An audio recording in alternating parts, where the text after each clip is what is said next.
আসসালামু আলাইকুম সুপ্রিয় সপ্তম শ্রেণীর শিক্ষার্থীরা, আশা করি তোমরা প্রত্যেকে ভালো আছো। আজকে আমরা আলোচনা করব তোমাদের প্রথম অধ্যায় মূলদ ও মূলদ সংখ্যা নিয়ে। এই অধ্যায়টিতে আমরা যে বিষয়গুলো শিখতে পারবো তার মধ্যে রয়েছে সংখ্যার বর্গ বর্গমূল ব্যাখ্যা করতে পারবো, উৎপাদক ও ভাগ প্রক্রিয়ার মাধ্যমে বর্গমূল নির্ণয় করতে পারবো, সংখ্যার বর্গমূল নির্ণয় পদ্ধতিগুলো প্রয়োগ করে বাস্তব জীবনে সমস্যা সমাধান করতে পারবো, মূলদ ও অমূলদ সংখ্যা শনাক্ত করতে পারবো, সংখ্যা রেখায় মূলদ ও অমূলদ সংখ্যার অবস্থান নির্ণয় করতে পারবো। এক 1.1-এ রয়েছে আমাদের বর্গ ও বর্গমূল। আমাদের শুরুতে জানতে হবে বর্গ ও বর্গমূল কি। দেখো, কোনো সংখ্যাকে সেই সংখ্যা দ্বারা গুণ করলে যে গুণফল পাওয়া যায় তা ওই সংখ্যার বর্গ এবং সংখ্যাটির গুণফলের বর্গমূল। এই কথাটা একটু ভালো করে বোঝার চেষ্টা করি। এখানে বলা হয়েছে কোনো সংখ্যাকে সেই সংখ্যা দ্বারা গুণ করলে, ধরো আমি একটা সংখ্যা নিলাম 4, এই 4কে আমি 4 দিয়ে গুণ করতেছি, তাহলে আমি গুণফলটা পাচ্ছি কত? 16। তাহলে কোনো সংখ্যাকে সেই সংখ্যা দ্বারা গুণ করলে যে গুণফল পাওয়া যায় তা ওই সংখ্যার বর্গ। তাহলে এখানে আমি কাকে কাকে দিয়ে গুণ করলাম? 4কে 4 দিয়ে গুণ করলাম, তাহলে 4কে 4 দিয়ে গুণ করার ফলে আমি পেয়েছি 16। তাহলে 4 এর বর্গ হচ্ছে 16। কি বললাম স্যার? 4 এর বর্গ হচ্ছে আমার 16। এরপর কি বলা আছে? এবং সংখ্যাটির গুণফলের বর্গমূল। সংখ্যাটি গুণফলের বর্গমূল। তাহলে এই 4টা হবে 16 এর বর্গমূল। 4 হবে 16 এর বর্গমূল। এবার যদি আমরা আমাদের বইয়ের দিকে দেখি, তাহলে বর্গ একটি আয়তক্ষেত্র। বর্গ কেমনে আয়তক্ষেত্র হয়? বর্গের প্রত্যেকটা বাহু সমান, তেমনি আয়তেরও বিপরীত বাহুগুলো সমান, যার বাহুগুলো পরস্পর সমান। বর্গের বাহুর দৈর্ঘ্য ক একক হলে বর্গক্ষেত্রের ক্ষেত্রফল হবে ক গুণ ক বর্গ একক বা ক স্কয়ার বর্গ একক। দেখো, আমি একটা বর্গ নিলাম, ধরো এটা একটা বর্গ, এই বর্গের একটা বাহু আমি নিলাম এ। বর্গ কাকে বলে? যে চতুর্ভুজের প্রত্যেকটি বাহু সমান তাকে বর্গ বলে। তাহলে বর্গের এক বাহুর দৈর্ঘ্য যদি এ হয়, তাহলে বর্গের বাকি তিনটি বাহুর দৈর্ঘ্য হবে এ। কি বললাম স্যার? বর্গের প্রত্যেকটা বাহু যেহেতু সমান, তাহলে বর্গের এক বাহু যদি এ হয়, বাকি যে তিন বাহু থাকবে তিন বাহুর দৈর্ঘ্য হবে আমার এ একক। তাহলে বর্গের ক্ষেত্রফল কি জানি আমরা? বর্গের ক্ষেত্রফল হচ্ছে বাহু গুণ বাহু। কি বললাম স্যার? বর্গের ক্ষেত্রফল হচ্ছে বাহু গুণ বাহু। তাহলে আমি বর্গের এক বাহু ধরলাম কত? বর্গের এক বাহু ধরলাম এ, তাহলে এ গুণ এ সমান সমান হবে আমার এ স্কয়ার। এই এ স্কয়ারটা হবে আমার বর্গের ক্ষেত্রফল। বিপরীতভাবে বর্গক্ষেত্রের ক্ষেত্রফল ক স্কয়ার বর্গ একক হলে এর প্রতিটি বাহুর দৈর্ঘ্য হবে ক একক। যেমন আমরা বলছিলাম এই আয়তক্ষেত্রের ক্ষেত্রফলটা হচ্ছে এ স্কয়ার, তাহলে এর এক বাহুর দৈর্ঘ্য কত পেয়েছিলাম আমরা? এ। এবার এখানে একটা চিত্র দেয়া আছে, আমরা যদি চিত্রটা একটু ভালো করে লক্ষ্য করি, তাহলে এই চিত্রটার মধ্যে এটা একটা বর্গক্ষেত্র, কারণ এখানে প্রত্যেকটা সারির মধ্যে 3টা করে মার্বেল রয়েছে। আমি যদি এই বর্গক্ষেত্রের দিকে ভালো করে তাকাই, এই বর্গক্ষেত্রের প্রত্যেকটা সারির মধ্যে 3টি করে মার্বেল রয়েছে। চিত্রে 9টি মার্বেলকে বর্গাকারে সাজানো হয়েছে। সমান দূরত্বে প্রতিটি সারিতে 3টি সারিতে মার্বেল সাজানো আছে এবং মোট মার্বেলের সংখ্যা 9 × 3 = 3 স্কয়ার বা 9। এখানে প্রত্যেক সারিতে মার্বেলের সংখ্যা এবং সারির সংখ্যা সমান, তাই চিত্রটি বর্গাকৃতির হয়েছে।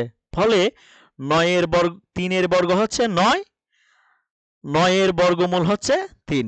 এই কথাটা একটু ভালো করে মনে রাখবা। যেমন আমরা লিখছিলাম 4, 4 এর বর্গ কত পেয়েছিলাম আমরা? 4 এর বর্গ পেয়েছিলাম 16। তাহলে 16 এর বর্গমূল হচ্ছে কত?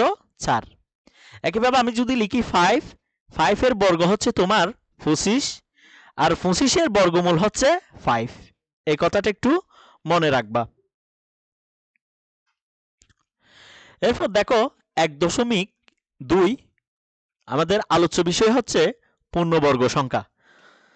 দেখো এখানে বর্গের বাহুর দৈর্ঘ্য 1 ধরছে, তাহলে 1 এর এখানে দেখো এক বাহুর দৈর্ঘ্য যেহেতু 1, এক বাহুর দৈর্ঘ্যকে কত ধরছে তারা? 1 মিটার ধরছে। তাহলে বর্গের ক্ষেত্রফল সমান আমরা কি জানি? বর্গের ক্ষেত্রফল সমান জানি আমরা বাহু গুণ বাহু। তাহলে 1 গুণ 1 সমান সমান 1 অথবা 1 স্কয়ার বা 1 স্কয়ার। একইভাবে যদি 2 নেওয়া হয় তাহলে বর্গের ক্ষেত্রফলটা কত হবে? এক বাহুর দৈর্ঘ্য যদি 2 হয় তাহলে বর্গের ক্ষেত্রফলটা কত দাঁড়ায়? তাহলে 2 গুণ 2 সমান সমান কত হয়? 2 দুগুণে 4 বা 2 স্কয়ার বা 2 স্কয়ার। একইভাবে আমি যদি বর্গের এক বাহুর দৈর্ঘ্য 3 ধরি তাহলে আমার ক্ষেত্রফলটা দাঁড়ায় কত? বাহু গুণ বাহু। তাহলে এক বাহু যদি 3 হয় তাহলে 3 গুণ 3 তাহলে 3 তারিখে 9 9 সমান আমরা লিখতে পারি 3 স্কয়ার বা 3 স্কয়ার। একইভাবে এখানে 5 কে দেখানো হয়েছে এক বাহুর দৈর্ঘ্য ধরে। তাহলে 5 গুণ 5 সমান সমান 25 25 এর পরিবর্তে আমরা লিখতে পারি 5 স্কয়ার। একইভাবে যদি 7 ধরি তাহলে 7 গুণ 7 সমান সমান 49 49 এর পরিবর্তে লিখতে পারি আমরা 7 স্কয়ার। যদি বর্গের এক বাহুর দৈর্ঘ্য a হয় তাহলে এর ক্ষেত্রফলটা কত হবে? এর ক্ষেত্রফল হবে বাহু গুণ বাহু। তাহলে a গুণ a সমান সমান a স্কয়ার। এবার দেখো 1 4 9 25 49 সংখ্যাগুলোর বৈশিষ্ট্য হলো যে এগুলোকে অন্য কোনো সংখ্যার বর্গ হিসেবে প্রকাশ করা যায়। 1 4 9 25 49 সংখ্যাগুলো পূর্ণবর্গ সংখ্যা। পূর্ণবর্গ সংখ্যার বর্গমূল একটি স্বাভাবিক সংখ্যা। কোনো একটা পূর্ণবর্গ সংখ্যার বর্গমূল ভাবা তুমি কত? স্বাভাবিক সংখ্যা। যেমন আমি যদি 2 এর বর্গ করি তাহলে 2 এর বর্গ পাচ্ছি আমি কত? 4। তাহলে এই কথাটার সাথে যদি আমি একটু মিলাই দেখি তাহলে দেখো এখানে বলছে পূর্ণবর্গ সংখ্যার বর্গমূল। পূর্ণবর্গ সংখ্যার বর্গমূল একটি স্বাভাবিক সংখ্যা। তাহলে এখানে আমি যে 4 পেলাম 4 একটা কি সংখ্যা? স্বাভাবিক সংখ্যা। তাহলে 21 এর বর্গ হচ্ছে 21 স্কয়ার বা 441 একটি পূর্ণবর্গ সংখ্যা। 441 এর বর্গমূল হচ্ছে 21, কারণ আমরা যদি 21 এর বর্গ করি অর্থাৎ 21 স্কয়ার হয় 441, যা একটি কি সংখ্যা? স্বাভাবিক সংখ্যা। এবার এখানে বক্সের মধ্যে একটা তথ্য দেয়া আছে, আমরা যদি তথ্যটা একটু ভালো করে লক্ষ্য করি দেখো এখানে বলছে সাধারণভাবে একটি স্বাভাবিক সংখ্যা m। একটি স্বাভাবিক সংখ্যা তারা কত ধরছে? m ধরছে। m কে যদি অন্য একটি স্বাভাবিক সংখ্যা n এর বর্গ বা n স্কয়ার আকারে প্রকাশ করা যায় তবে n বর্গ সংখ্যা m কে ওই সংখ্যার পূর্ণবর্গ সংখ্যা বলা যায়। যেমন আমি m হিসেবে এখানে নিলাম মনে করো 49, তাহলে 49 হচ্ছে তোমার কি? পূর্ণবর্গ সংখ্যা। তাহলে 49 এর বর্গমূলটা কত? 7 স্কয়ার বা 7। তাহলে এই 7টা হবে, এই 49টা হবে m এর মান আর n এর মানটা হবে তোমার n এর মানটা হবে 7 স্কয়ার। এরপর রয়েছে বর্গ সংখ্যার ধর্ম। নিচের সারণীতে 1 থেকে 20 পর্যন্ত বর্গ সংখ্যা দেয়া হয়েছে, কালীঘরগুলো পূরণ করো। যেমন 1 এর বর্গ সংখ্যা হচ্ছে 1, 2 এর বর্গ সংখ্যা 4, 3 এর বর্গ সংখ্যা 9, 4 এর বর্গ সংখ্যা। 4 এর বর্গ সংখ্যা মানে 4 গুণ 4, এটা একটু মাথায় রাখবা। 4 গুণ 4 বা আমি বলতে পারি 4 স্কয়ার। তাহলে বর্গ সংখ্যা বের করতে গেলে ওই সংখ্যার উপর অবশ্যই তোমাকে একটা স্কয়ার দিতে হবে অথবা ওই সংখ্যাকে ওই সংখ্যা দিয়ে গুণ করতে হবে। তাহলে 4 স্কয়ার আমরা পাই কত? 16। তাহলে এখানে হবে 16। একইভাবে 5 এর বর্গ সংখ্যা হচ্ছে 25, 6 এর বর্গ সংখ্যা 36, 7 এর বর্গ সংখ্যা হয় 49 কারণ 7 7 49, 8 এর বর্গ সংখ্যা 66, 9 এর বর্গ সংখ্যা 81, 10 এর বর্গ সংখ্যা হচ্ছে 100। এরপর 11 এর বর্গ সংখ্যা হচ্ছে 121, 12 12 আমরা কত জানি? 144। আর 13 এর বর্গ সংখ্যাটা হচ্ছে 169, 14 এর বর্গ সংখ্যা 196, 15 এর বর্গ সংখ্যাটা আমরা যদি একটু ক্যালকুলেটরে দেখি দেখো তাহলে আমরা পাচ্ছি 15 গুণ 15। তাহলে 15 15 কত হয় স্যার? 225।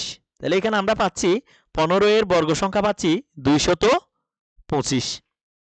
এরপর দেখো 16 এর বর্গ সংখ্যা পাচ্ছি 256, 17 এর বর্গ সংখ্যা পাচ্ছি আমরা 289, 18 এর বর্গ সংখ্যা পাচ্ছি আমরা 324, 19 এর বর্গ সংখ্যা পাচ্ছি আমরা 361, 20 এর বর্গ সংখ্যা 20 গুণ 20 সমান সমান আমরা পাচ্ছি 400।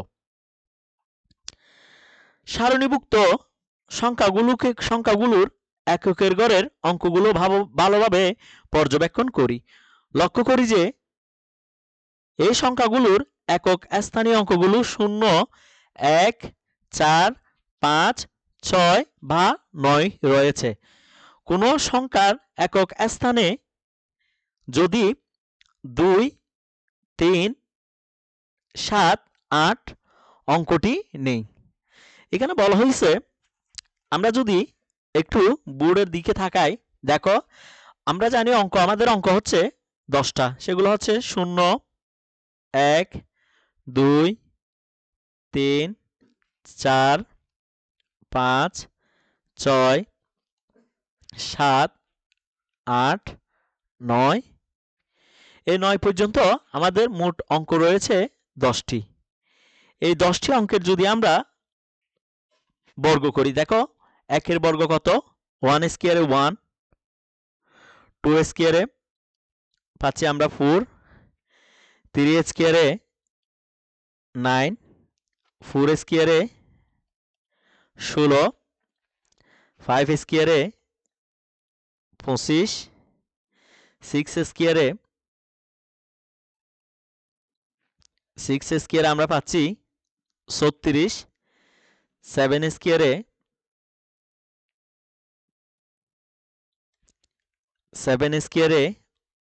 49, 8 স্কয়ারে 66, 9 স্কয়ারে 81, 10 স্কয়ারে পাচ্ছি আমরা 100। এবার আমরা এই অঙ্কগুলোর একক স্থানীয় অঙ্কগুলো দেখব। এই অঙ্কগুলোর যে আমরা বর্গ সংখ্যা বের করেছি, এই বর্গ সংখ্যার একক স্থানীয় অঙ্কগুলো দেখব। যদি অঙ্কটা 1 ডিজিটের হয় তাহলে আমরা একক স্থানীয় অঙ্ক দেখব, যদি একাধিক ডিজিটের হয় তখন আমরা শুধুমাত্র একক স্থানীয় অঙ্কগুলো দেখব। দেখো এখানে একক স্থানীয় অঙ্ক পাচ্ছি আমরা 1, তাহলে এখান থেকে আমরা 1 কে নিই, এখান থেকেও 81 থেকে আমরা 1 কে নিব। তাহলে এখানে আমরা পাচ্ছি কত, একক স্থানীয় অঙ্ক হিসেবে 1 পাচ্ছি। যেমন একক স্থানীয় অঙ্ক কত থাকতে পারে, 4 থাকতে পারে। এখন আমরা 4 কে নিই, তাহলে এখান থেকেও 4 বাদ যাচ্ছে, এখান থেকেও 4 বাদ যাচ্ছে, আর কোথাও আছে 4 না, তাহলে এখান থেকে আমরা 4 কে নিতে পারি। একক স্থানীয় অঙ্কের মধ্যে আমরা 9 কে পাচ্ছি, তাহলে আমরা 9 কে নিতে পারি, তাহলে এখান থেকেও 9, তাহলে আমরা 9 কে নিতে পারি।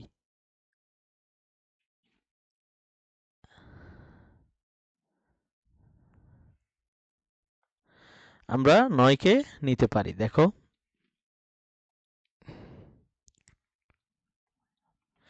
এরপর এখানে আমরা পাচ্ছি একক স্থানীয় অঙ্ক 6 হতে পারে, তাহলে আমরা এখান থেকে 6 কে নিতে পারি, তাহলে আমরা 6 কে নিই। এরপর একক স্থানীয় অঙ্ক 5 হতে পারে, তাহলে 5 আর কোথাও আছে নাই স্যার, তাহলে আমরা এখান থেকে 5 কে নিতে পারি। একক স্থানীয় অঙ্ক এখানে আছে কত, 0, তাহলে আমরা 0 কে নিতে পারি। মনে রাখবা কোনো একটা সংখ্যার শেষে যদি একক স্থানীয় অঙ্ক হিসেবে কত কত থাকলে স্যার, 1, 4, 5, 6, 9 অথবা 0 থাকলে মনে রাখবা এই যে আমাদের এখানে বলা হয়েছে কোনো একটা অঙ্কের বা সংখ্যার একক স্থানীয় অঙ্ক 0, 1, 4, 5 বা 6 থাকলে সংখ্যাগুলো হবে তোমার মূলত বর্গ সংখ্যা, অর্থাৎ সেগুলো অবশ্যই পূর্ণবর্গ সংখ্যা। কিন্তু আমি যদি তোমাকে বলি যেমন 36, এই 36টা একটা কি সংখ্যা, পূর্ণবর্গ সংখ্যা, কারণ 36 এর বর্গমূল হয় 6। যদি আমি তোমাকে বলি 46, এবার তুমি বলো তো 46 এর বর্গমূল কত, কোনোদিনই বলতে পারবা না স্যার, এটা দশমিকে চলে আসবে। তাইলে এখান থেকে একটা সিদ্ধান্ত নিতে পারি যে আমরা একক স্থানীয় অঙ্ক যদি 0, 1, 4 5 6 বা 9 থাকে তাহলে ওই সংখ্যাটা বর্গমূলীয় সংখ্যা হবে না, ওই সংখ্যার বর্গমূলীয় সংখ্যা হবে না। আর এখান থেকে এই কথাটা ভালো করে মনে রাখবা, যদি কোনো সংখ্যার শেষে একক স্থানীয় অঙ্কটা যদি 2 3 7 অথবা 8 হয়, ওই সংখ্যাগুলো কি সংখ্যা নয়? পূর্ণবর্গ সংখ্যা নয়। এই কথাটা মনে রাখবা। এবার দেখো আমরা কাজ একটা সমাধান করি। এই কাজ একে কি বলা হয়েছে? কোনো সংখ্যার একক স্থানীয় অঙ্ক 0 1 4 5 6 বা 9 হলে কি সংখ্যাটি পূর্ণবর্গ সংখ্যা? না স্যার, আমরা দেখছিলাম 36-এ কিন্তু আমরা পূর্ণবর্গ সংখ্যা পাচ্ছি, কিন্তু 46-এ আমরা পূর্ণবর্গ সংখ্যা পাচ্ছি না, সেজন্য এখানে উত্তরটা হবে তোমার না। এরপর দেখো নিচের সংখ্যাগুলোর কোনগুলো পূর্ণবর্গ সংখ্যা। তাহলে পূর্ণবর্গ সংখ্যা হতে গেলে তার শেষে অবশ্যই কত থাকতে হবে? তার শেষে অবশ্যই এই বক্সের অঙ্কগুলা থাকতে হবে, কোনো একটা অঙ্ক থাকতে হবে। কত কত? 0 1 4 5 6 বা 9 থাকতে হবে। যেমন এখানে একক স্থানীয় অঙ্কটা রয়েছে 2, তাহলে 2 থাকলে তুমি চোখ বন্ধ করে বলে দিবা একক স্থানীয় অঙ্কের মধ্যে যদি 2 3 7 8 থাকে, তাহলে তুমি চোখ বন্ধ করে বলে দিবা যে এটা কি হবে না? পূর্ণবর্গ সংখ্যা হবে না। এরপর দেখো দ্বিতীয় সংখ্যাটা কত? 1057, এর একক স্থানীয় অঙ্কটা হচ্ছে 7, সেজন্য এটা পূর্ণবর্গ সংখ্যা নয়। একইভাবে এটাও পূর্ণবর্গ সংখ্যা নয়। এর একক স্থানীয় অঙ্ক 3 রয়েছে, এটিও পূর্ণবর্গ সংখ্যা নয়। একক স্থানীয় অঙ্ক 8 রয়েছে, সেজন্য এটিও পূর্ণবর্গ সংখ্যা নয়। তাহলে এবার দেখো, তাহলে এখানে আমরা একটাও পূর্ণবর্গ সংখ্যা পাচ্ছি না। 3 নাম্বারটা একটু দেখো। 3 নাম্বারে কি বলা হয়েছে? 5টি সংখ্যা লিখো যার একক স্থানীয় অঙ্ক দেখে তা বর্গ সংখ্যা নয় বলে সিদ্ধান্ত নেওয়া যাবে। তাহলে এইখানে কতটা অঙ্ক রয়েছে? যেমন আমি লিখতে পারি 12, একক স্থানীয় অঙ্ক 2 রয়েছে, তাহলে এটা কি সংখ্যা নয়? পূর্ণবর্গ সংখ্যা নয়। একইভাবে আমি লিখতে পারি 22, যেহেতু একক স্থানীয় অঙ্ক 2 রয়েছে, তাহলে এটাও কি নয়? পূর্ণবর্গ সংখ্যা নয়। আমি লিখতে পারি 37, এটাও পূর্ণবর্গ সংখ্যা নয়। আমি লিখতে পারি 47, এটাও পূর্ণবর্গ সংখ্যা নয়। আমি লিখতে পারি, আর কত লিখতে পারি স্যার? 82, সরি, হ্যাঁ 82 লিখা যায়, যেহেতু একক স্থানীয় অঙ্কটা 2 রয়েছে, তাহলে এটাও পূর্ণবর্গ সংখ্যা নয়। আমি যদি 8 দিয়ে লিখতে চাই, তাহলে 68 কি নয়? পূর্ণবর্গ সংখ্যা নয়। তুমি চাইলে তুমি তোমার ইচ্ছে মতো লিখতে পারবা, কিন্তু একক স্থানীয় অঙ্কটা কত থাকতে হবে? 2 3 7 বা 8 থাকতে হবে, তাইলে এই সংখ্যাটা কি হবে না? পূর্ণবর্গ সংখ্যা হবে না। এই ক্লাসটি যারা দেখেছো তাদেরকে অসংখ্য ধন্যবাদ। পরবর্তী ক্লাস দেখার আমন্ত্রণ জানিয়ে আজকের ক্লাসটি এখানেই শেষ করলাম। আসসালামু আলাইকুম।